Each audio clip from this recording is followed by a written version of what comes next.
So, no cricket today, and obviously that means that we had to change our show completely to a different topic. And today we decided to do a Q&A so that we can give you guys an opportunity to chat to us, have a conversation with us, and ask us questions in the live chat. There are a couple of questions that we'd like to you guys to ask us, of course, but let's see if you guys can guess which ones they are, and you can give us a couple of questions in the comment section. But let's get straight into it. Let's get into the discussion. I would like to know what you guys think and what your questions are. Get involved in the live chat. If you are new to this channel and you haven't subscribed before, please subscribe to this channel. Please click the notification bell for all future videos as well, please. And also subscribe to Cricket Fanatics Magazine monthly. Every episode, every link, every edition is 100% free, straight to your inbox every single month without fail, guys. So go ahead and subscribe. Even the back issues are free. So go ahead and get involved right now with Cricket Fanatics Magazine monthly. The link is in the description, of course. So without further ado, let's get straight into today's video. Get your questions in for me and we can get this video started.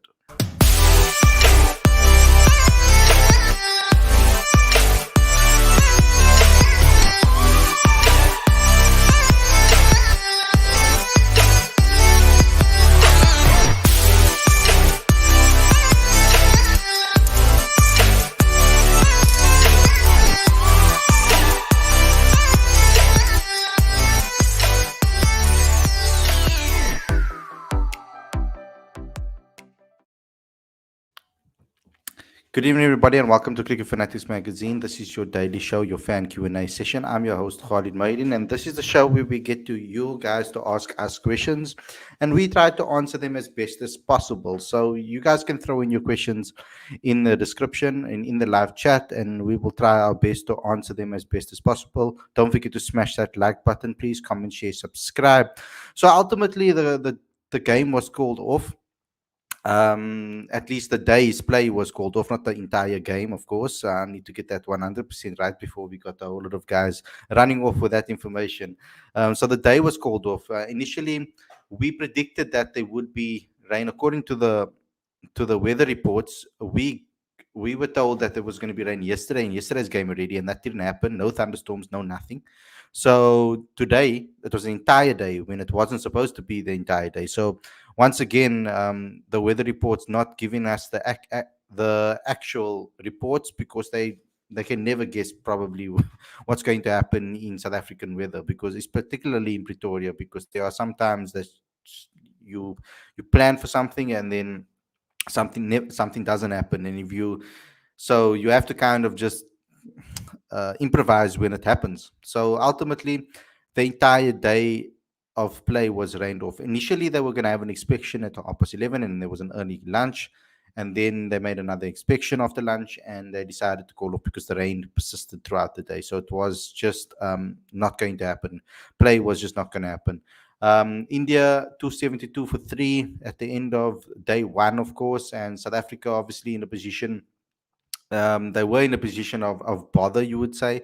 Lingangini taking 3 wickets, he bowled well, but the other bowlers seemed like they were struggling. Even KG, he started off okay, he looked good, his figures were looking good, but then he got a couple of no balls and his rhythm was all off and started conceding some boundaries, etc. So he went for a couple of runs. I mean, Duanne Jansen started off poorly, came back, then Quinny dropped a possible wicket for him on his debut. It would have been excellent. I think that would have given him hectic momentum. There was a lot that happened, even the massive talking points that happened before the game. And the major talking point was Duanne Olivier's emission, because a lot of people thought that Duanne would play. Duanne was in an interview prior to the series as well, so that looked more and more likely that he would start in this particular match because of Anrich Nokia not being there, of course. And Fidos Munda put out an article 8 hours ago, and she had a conversation with the convener. So on ESPN Cricket Info, she put out a story saying COVID-19 after effects, hamstring niggle forced Duanne Olivier to sit out of the Centurion Test.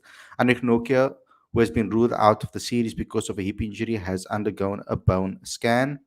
Duanne Olivier was forced out of the Centurion test against India because of the lingering effects of COVID-19, which he tested positive for weeks ago, and a hamstring niggle apparently as well. So this is the update from Victor Ipensang, according to ESPN Cricinfo. Duan Olivier is healthy and well, but did return a positive COVID-19 test result a number of weeks ago, which forced him to quarantine and took time away from his training ahead of the current Betway Test series against India. This is what he said on to ESPN Cricinfo on Monday. Um, Obviously, this is today, so on the second day of the test. Um, this COVID-19 did take place while he was away with the intention to spend time with his family, and his workloads were not where the selection panel would have wanted them to be by the time he entered the team bubble ahead of the first test match. He picked up a hamstring niggle during the 2-day inter squad match at the start of the camp, and the selectors did not want to risk him unnecessarily when there are two more test matches to think about. So that was some of the updates. And then he went on to talk about Marco Jansen, who made his debut. And he said, statistically, Marco Jansen was the standout performer with the ball against India A in a recent tour to South Africa. And the selectors backed him to take the senior India team and to take on the senior Indian team and do well. Every player who has been selected for this Proteas team is believed and backed to be capable of representing the national team and give a performance of the highest level. The absence of one player does not take away from the quality that another brings to the setup. And a lot of people will be calling him names and calling Victor names and stuff like that. I don't see why he would want to lie about this particular story. It doesn't seem like something that is reason to lie about. And some people may say that that's the reason. If he did pick up a hamstring niggle, that it makes sense that he had to sit out. I know maybe he should have just kept it as the hamstring niggle as the reason, not put also speak about the COVID-19 situation as well. Because the hamstring niggle is enough to keep him out and at least let him play at the Wanderers and as well as Newlands, which are going to be very important matches. So I think they also probably did know about the weather forecast and that this game might be called off or might end in a draw because of the rain, and they would have taken that into consideration and then thought maybe, we're not going to risk one or the field because we want him to play in the other two games, and it's important that a youngster gets maybe some opportunity and a very, very important, a very crucial chance to play against some of the best players in the world. I think this is something that will teach Marco Jansen a hell of a lot in this particular period. When he speaks about statistically, there was a graphic that was put up. Sean Analytics put up a graphic earlier on today about this particular comment and basically saying that Victor Mpetsang is lying about the statistical differences. So when it comes to his statistics, and I can read out some of the statistics over here. It seems like, or maybe I can just maybe I can upload it over here and show you guys on screen quickly. Let me just do that quickly, so that I can read it on screen for you guys, and you can have a look at what those statistics were that he did put up when it comes to the rest of the SIA performers, obviously that played against India A, because that will be a good indication. Because Victor Mpetsang in that piece, Tufidos said that specific thing. So let's just have a look quickly. Michael Pretorius 1 match and 17 overs bowled, 2 wickets only, and an average of 21.50. Glenn Steelman 2 matches, 42.3 overs, 7 wickets and 27.14 is his average. Marco Jansen bowled in all 3 matches and 5 innings, and bowled the most amount of overs by anybody in this tour. So he bowled 71 overs. His best for 3 for 44 and 31.83 was his average, and economy rate of 2.69. Then Mutasamy, 1 match, 2 innings, bowled 26 overs and 2 wickets, average of 32. Rutusapamla also played the full match. he played 3 matches, and but he was, I think he picked up an injury because he did only bowl 69.2 overs, or I can't remember what the reason was for that.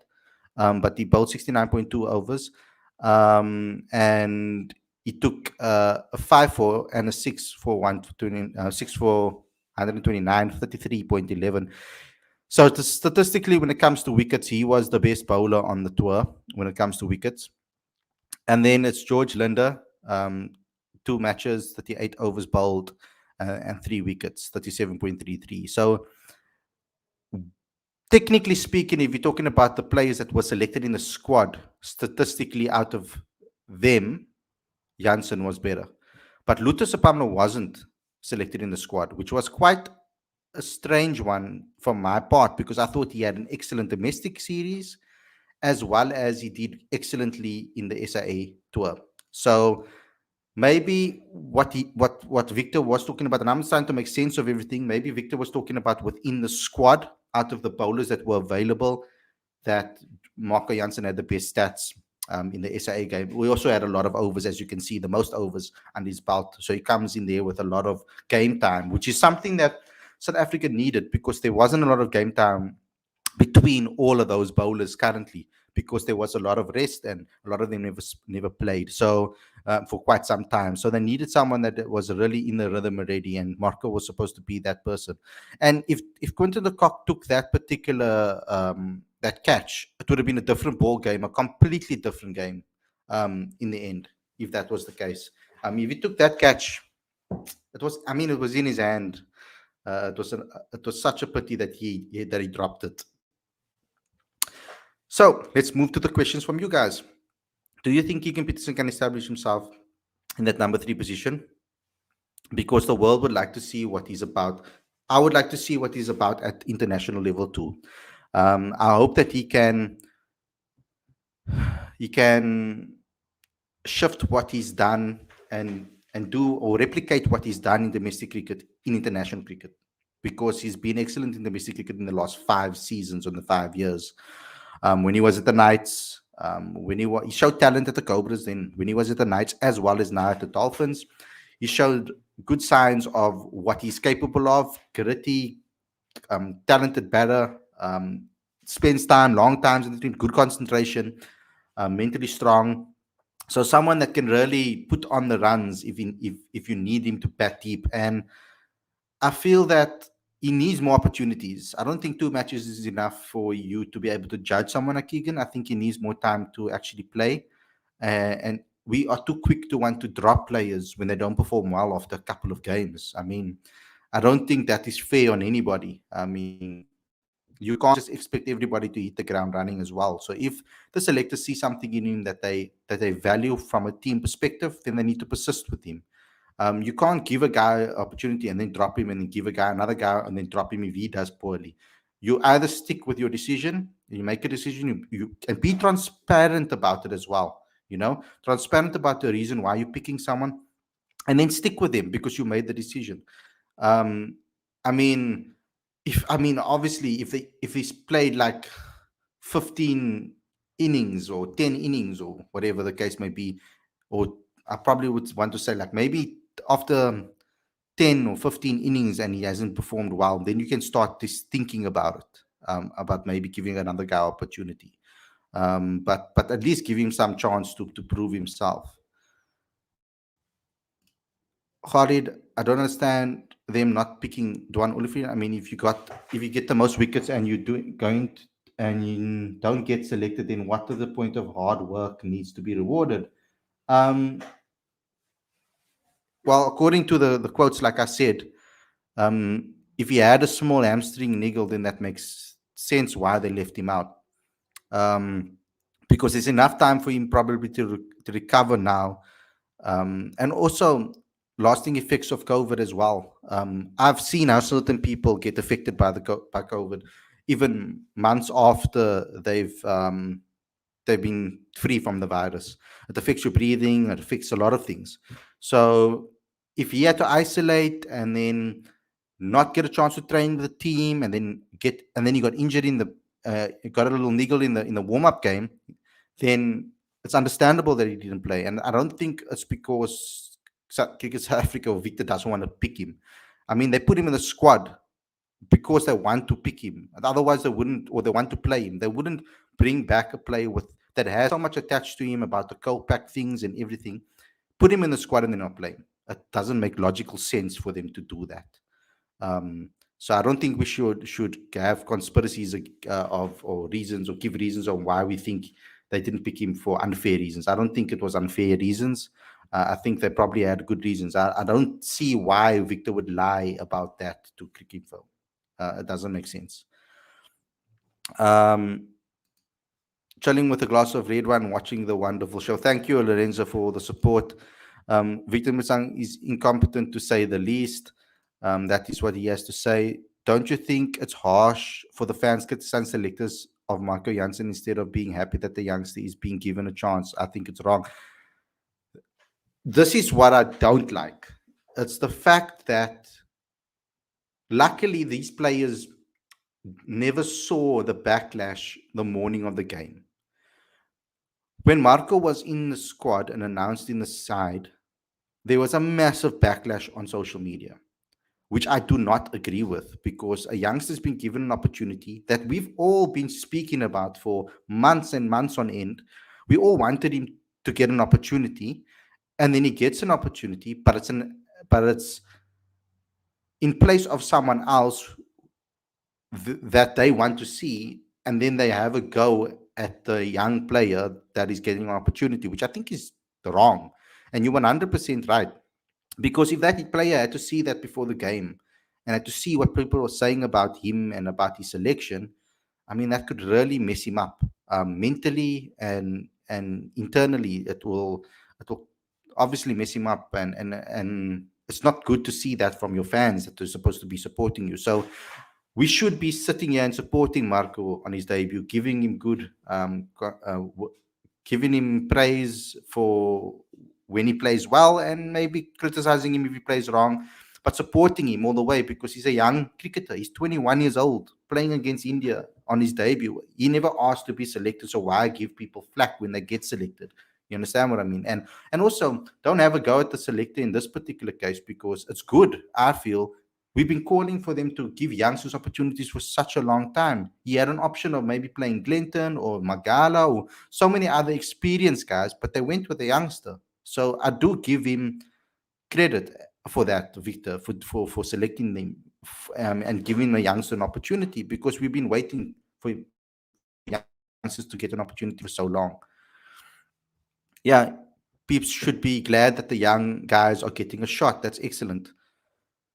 Um, I've explained this already. I have explained this. He was a standout in the India A matches. He was consistent with the bat and with the ball.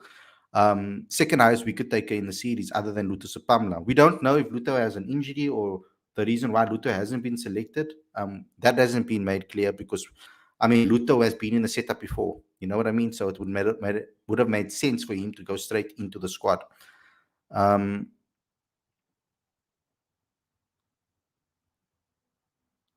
let's move on. Khalid, but statistically, Glenton Steeman and Luther Sapamna was better than Janssen, so that doesn't make sense. Statistically, in what way? Because when you look at the stats, yes, Luther Sapamla, I can understand. Luther statistically was better than Janssen when it comes to amount of wickets taken, um, but not necessarily when it comes to economy rate and when it comes to average. Okay, so um, Janssen's average was better and his economy rate was better, and he bowled more overs. Not much more, only 1 over more. But ultimately, when it comes to, do you only look at the wickets? Because you could take 6 wickets and go for tons of runs. Does that still not add to it? Clinton Steelman, for example, played 2 matches and bowled almost half the amount of overs um, that Janssen bowled. And yes, he took more wickets. So obviously and his average is better and economy rate. So it's true about Clinton, and that statistically that they, if you look at it as statistics from a wicket perspective alone, but when it comes to also overs bowled, and it comes to the fact that he batted well as well, and you look at the fact that he's on his average, you look at his economy rate, consistently that he took wickets in every match. I think it was that he that, that he played. I think he took in almost every match that he played.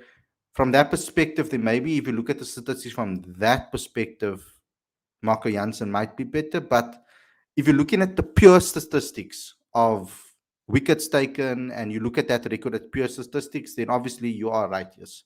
And that's why we're showing this graphic as well. It's because so you can actually see what went down there. Because it is puzzling that Clinton also never got a shout in, but there might be other factors, and this is why I call for transparency from the convener when it comes to asking questions. Let us know what the reasons were. Um, so, from a statistical wickets perspective, yes, I can understand that. But there are some stats within that record that Janssen had better stats than the others in certain aspects. But when the wickets tally, he didn't. If you understand what I mean over there. I mean, I'm just trying to analyze what these reasons were. I'm not saying that that is the case. I'm just trying to analyze his reasons for why he said what he said, because I don't because what doesn't make sense is why he would lie about that. If you understand what I mean. Um, so let's move on to more questions over here. What do you think we should restrict the Indians to? Wow. Well, it depends if there's going to be more cricket. Um, but I mean, obviously, 450 or 400 would be great, but I don't know. It looks like this is going to be very difficult to bowl them out. Um, so I think South Africa will be able to bat with a target of 400. I think they should be able to get that with this batting lineup. I trust this batting lineup. I just hope that they can come into the party.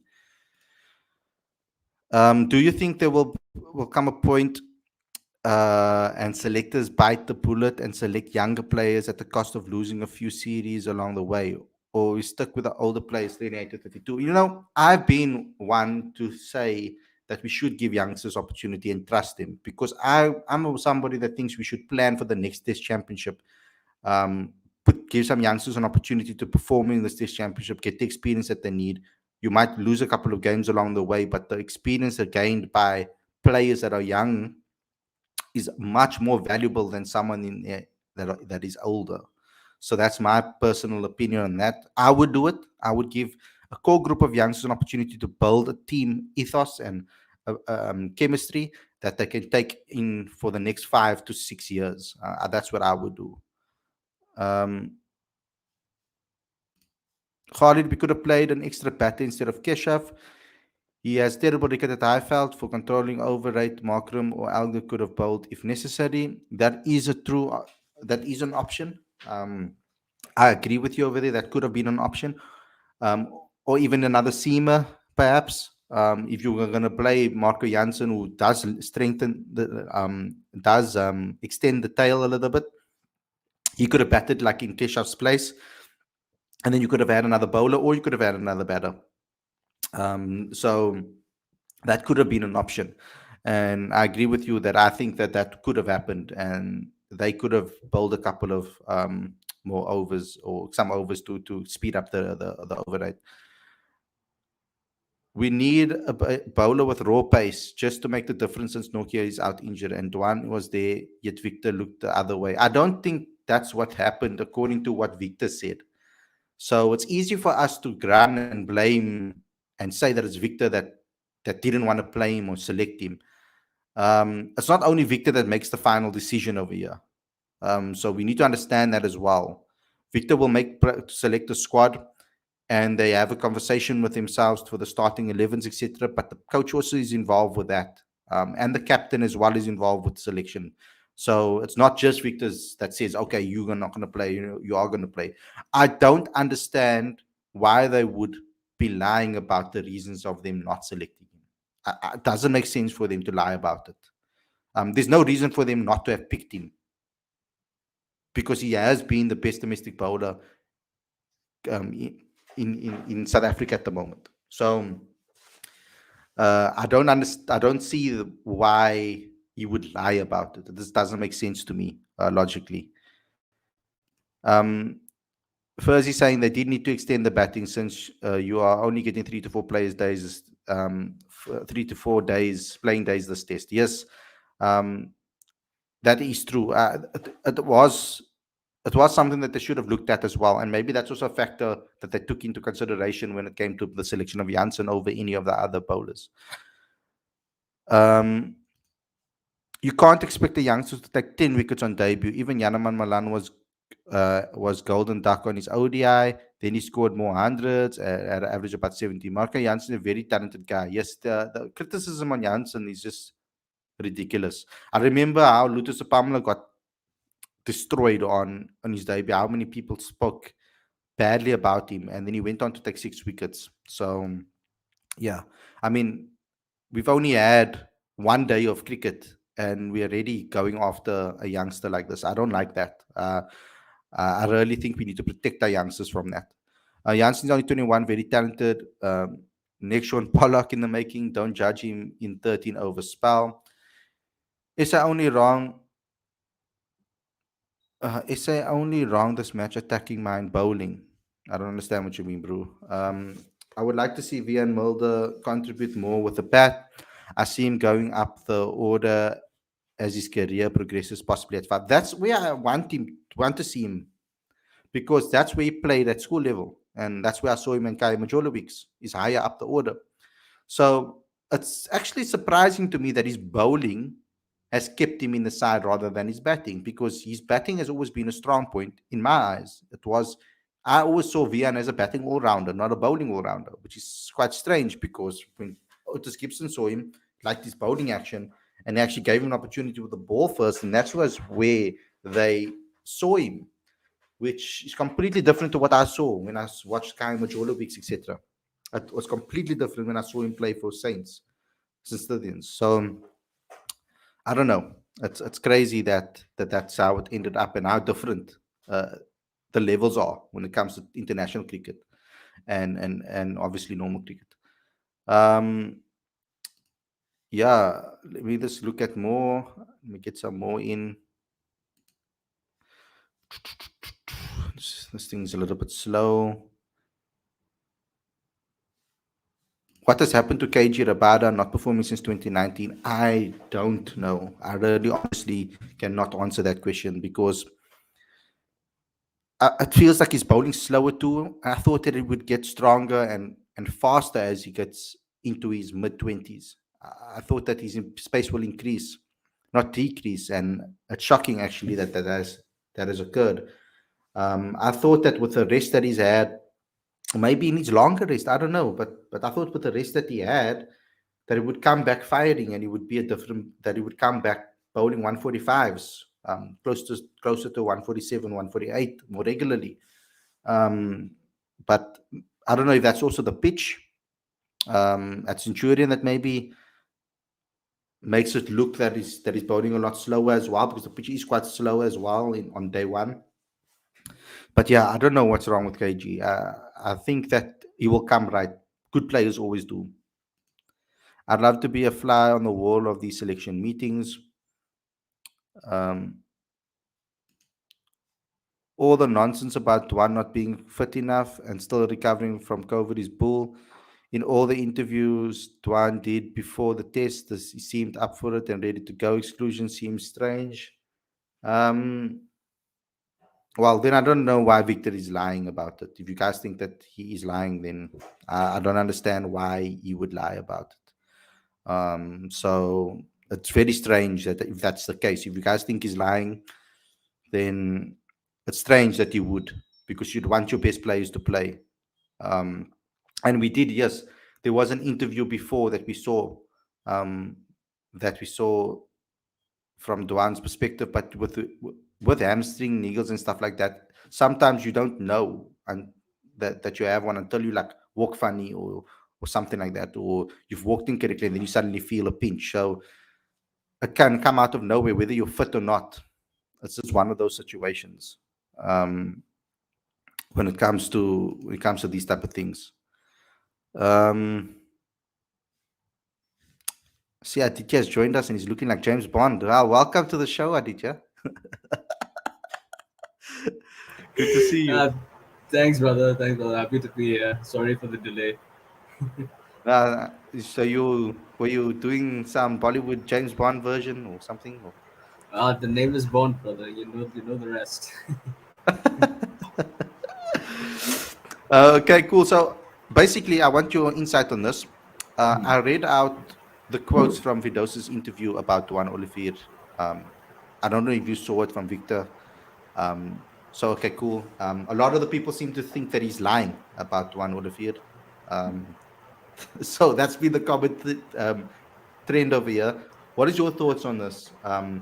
For me personally, it doesn't make sense for him to lie about something like this. Like, this doesn't make logical sense of why you would need to lie. You know? Yeah. Uh, you, I think the essence of it is that they got it horribly wrong. They got whether or not we can debate about selection, but they certainly got the communication horribly wrong, and it's something that was avoidable. I don't get it. Like, assuming you select him, great. I think a lot of people would have supported that selection. If you didn't select him, I don't think it needed this sort of confusion stemming from the selection committee or from CSA in general. If he had COVID, um, if he had COVID, then they probably should have revealed it in the lead up to I, it, instead of getting him to do interviews and things like that. If he didn't have COVID, then they should have explained why they didn't want to select Duanne Olivier. I think it's as simple as that. This is um, yeah. I don't know why they've overcomplicated the situation. but you see, with COVID as well, it's also personal choice whether you want that information to be told to the public or not. Do you know what I mean? But So isn't it a bit strange then that they got him to do an interview 2 days ago, and there was a little bit of footage of him from a net session, and either way, even if they didn't want to reveal it, as they didn't with David Miller and Andy Lepek, mm, um, when that wasn't revealed by CSA yeah. at all. I think they could have called it personal reasons, or is not available for selection in general. I think they've done that before in the past, so I don't know why they couldn't do it again if one didn't want his Yeah. COVID diagnosis out. And that's what I said too. It was only strange part was for me of this whole thing. It makes sense that if he had a hamstring niggle that he didn't play, and they wanted to save him for Wanderers and maybe um, uh, Wanderers and Newlands. Also, another factor could have played a part is that they knew that this game was probably going to rain out, or they had that suspicion. And if he had a slight niggle, they didn't want to risk him because then he can play the last two. Whether if they risked him and he pulled something, then he would be out for the series, and that would be even worse. So giving a youngster opportunity would have been the right decision from that perspective. But the only confusing thing for me is why I put him up in for an interview. Um, Maybe he was the only one that wanted to speak, because sometimes I know the guys don't want to really necessarily talk and do those type of things, and especially if it's a video interview. So he might have been the only one that was available, but also I assume that they might have thought that it would have been a nice time to a nice interview to do, because a lot of people were probably asking. My suspicion is that a lot of people were asking for exclusive interviews with Duane Olivier. That's what I think happened. I think that maybe loads of publications asked for exclusives to get his name, because he's obviously the big headline of the whole series from a South African bowling perspective, especially after Andrich got injured, etc. So everybody wanted to obviously speak to him and get an exclusive for their sites, including Indian journalists probably as well. And so they decided to rather do a video to everybody, so that because otherwise it would be unfair if one person gets and another person does. If there was a lot of people asking for interviews, normally that's what they do for these type of interviews. So that's the only other reason I can think of. I'm just trying to make sense of it myself. I'm very cautious of calling people liars, especially. I'm very cautious of doing that. I won't easily do that unless it's hard evidence for it. Um, okay, so let's get into. There are some questions here for you. But let's just start with this one. I'll pick up where I left off. Who do you think will come in for Quinny, Ryan Nickerton, or Carl Reiner? For me personally, logic should prevail here, and fairness should prevail here. And I think Carl Verena should get an opportunity because he hasn't really gotten much. He's been in so many camps. He's been called the backup for Quinny for some time now by Boucher. It's only fair that he gets an opportunity. If you look at the last 5 seasons, I think Carl is, or at least the last 3-4 seasons, Carl has been more informed than Ryan Nicholton when it comes to that particular position as well, in domestic cricket. Let me get to a question for you. I saw one over here. Here we go. Aditya, who do you think will come in place of Pujara if he's dropped? I don't think Pujara will be dropped because if a selection has been made for one test in a three-test series, generally you want to stick on with that selection. Otherwise, and certainly with the number three position that's so crucial. But assuming Cheteshwar Pujara got injured, or uh, there was another reason for him not to be selected for the second test match, third test match, I'd probably say Shreyas Iyer could be in contention as well as Priyank Panchal. I think Mhm. Priyank Panchal is probably more a natural number three, whereas Shreyas Iyer is more number five, perhaps. But yeah, I think these two are the options in my view. Mhm.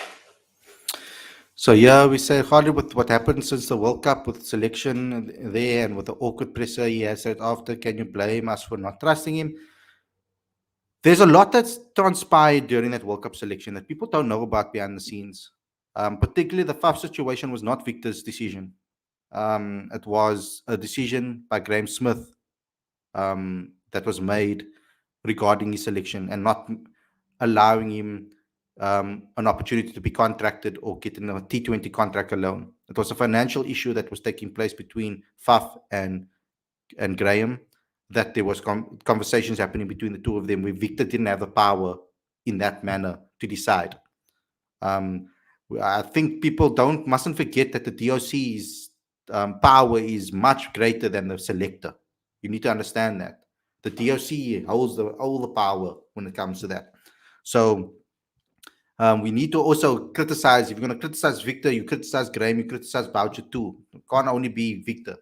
That's my point. That this is to be fair, the criticism. I don't mind you criticizing. Criticize all you want. It's your opinion, it's your thoughts. But Cliff, be at least fair in your criticism. Because Graham said a couple of very weird things in that press conference too, that he needs to be held accountable for too. Because there was stuff that he said there too that was fishy, and especially the way all Faf and Imran thing was handled. Um, very, very fishy. Um, Aditya, well said, boss. Why let him conduct interviews and even said if he plays? Well, I'll just answer that right now on the reason why they would have allowed him to do interviews. I'll explain to you from a journalist perspective because I've dealt with Cricket South Africa for quite some time when it comes to this. How the journalism industry works in general and how these sites work, etc. It's all about getting as many clicks as possible, as many readership as possible. So you want the big story to be exclusively on your particular channel.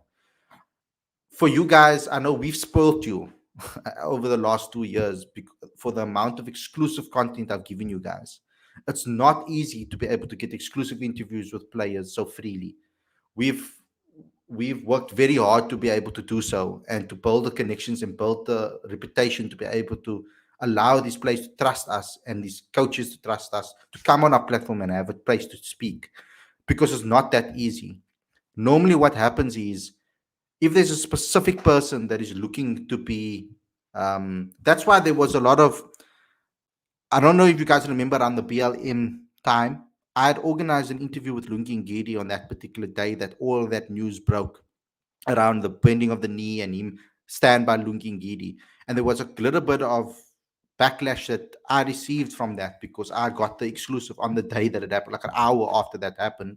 And it was unfair because others also wanted that breaking news slot to be able to get that exclusive with him. But I'd organized this before already, for Lungi to come and chat to me. We didn't know that everything was going to blow up from a BLM perspective like it did.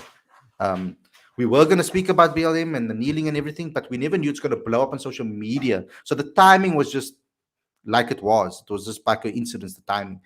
But normally, what happens, say, for example, um, Dean Alger decides that it's his last test.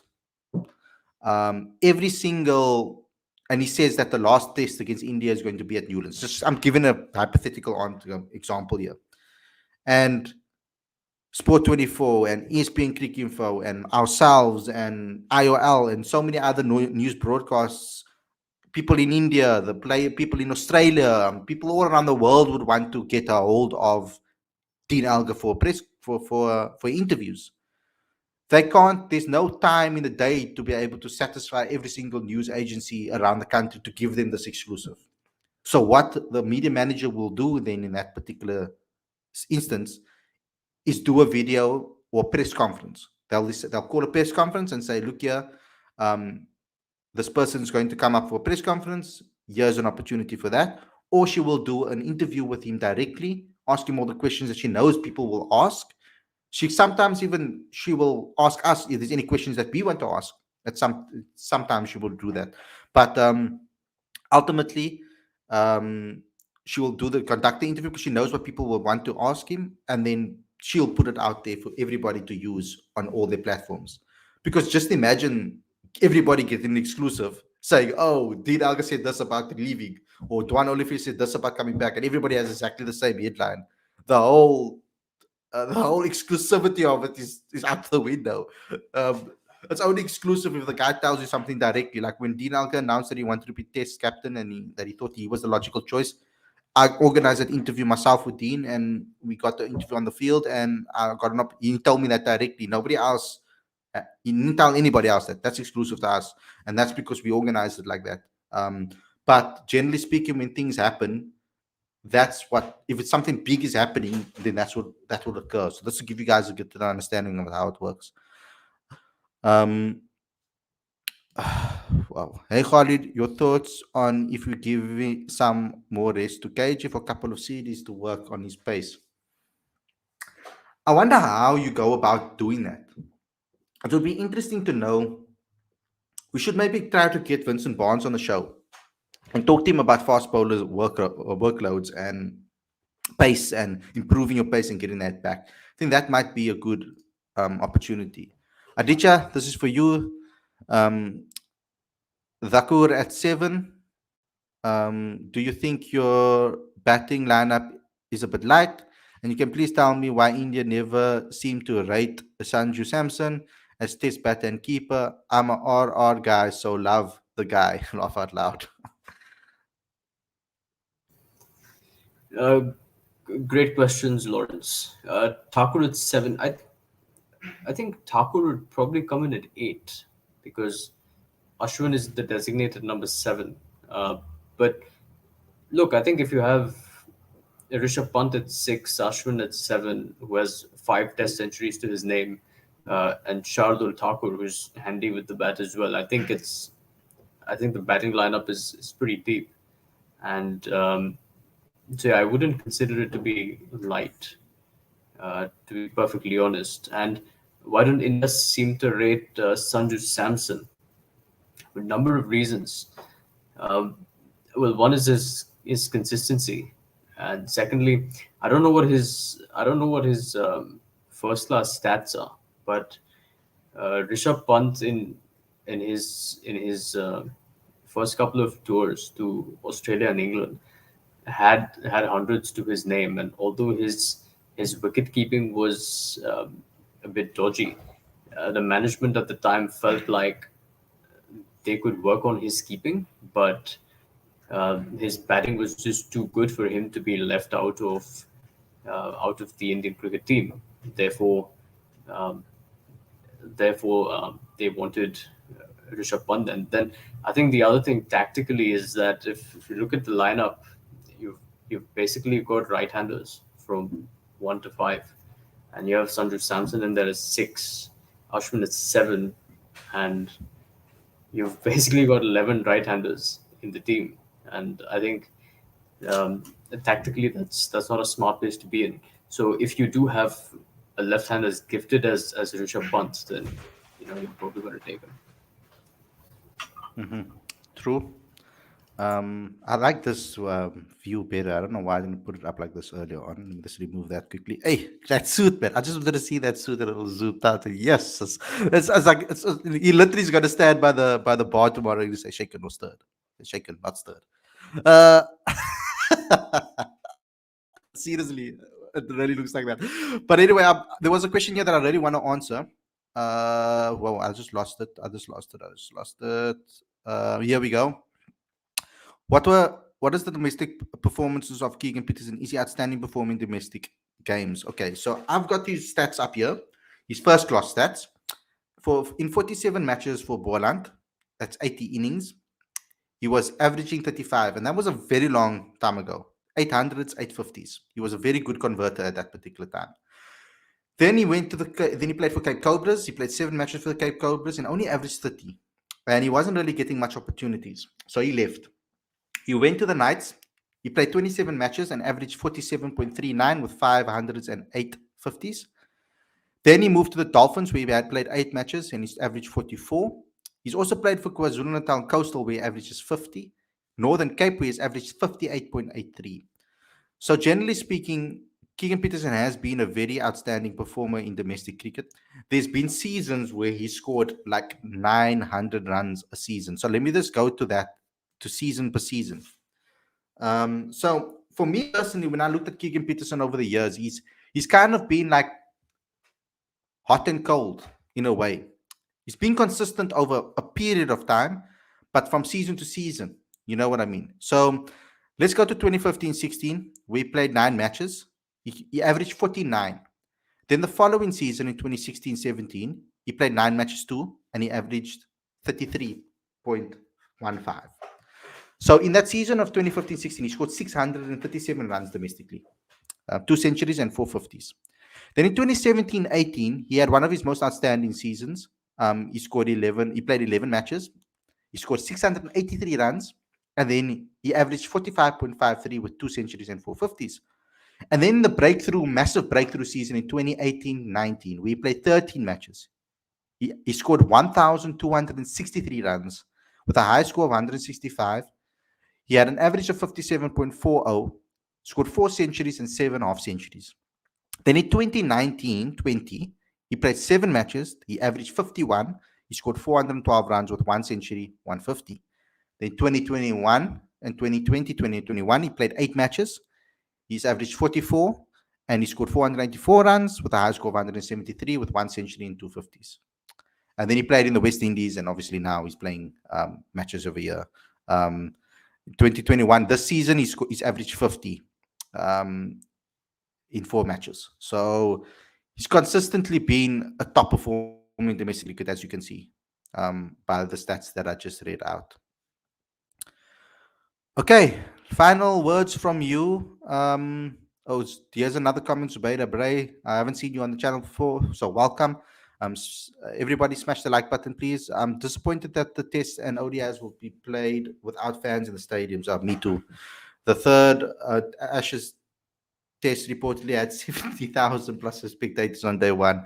I miss watching games. I miss it too. I really wish we can be back in the stadiums with fans. I miss it. I've watched live games, but I haven't watched it with fans. It's a whole different story. I love to go into the crowd, do fan cams, and talk to you guys and ask your opinions. That's how I met this man over here in the silky suit. Final words from you, Aditya. I'm looking forward to day three happening, and if there's a silver lining to all of this, it's probably that hopefully it's going to speed up the game a bit, because both teams will want to push for a result. So yeah, But I think if in any case, I think this has disturbed India's momentum a little bit. Because when you have two players who feel like they've been batting well, one who's past 100 and the other who's getting close to a 50. They feel like they want to play as much as possible, but that didn't happen today. And I think from a South African point of view, they're going to hope that the unexpected day of rest will sort of help them rejuvenate and come back harder at the Indian batting lineup. So let's see how it goes. I hope the rain stays away tomorrow and for the rest of this test match. Don't know how I feel yet. I'll have to see tomorrow. Guys, thanks a lot for tuning in. I hope you guys enjoyed this episode. Smash the like button, click subscribe, click that notification bell for all future videos, as well as subscribe to Cricket Fanatics Magazine monthly. The link is in the description. All back issues 100% free, straight to your inbox every single month. Thanks a lot for watching, and we'll see you guys again tomorrow with another show. Hopefully, it's a review show for day 3 of the first test at Centurion between South Africa and India. Take care, everybody, and enjoy the rest of your week. And well, I see you every day, so I don't know why I'm saying enjoy the rest of your week. See you guys.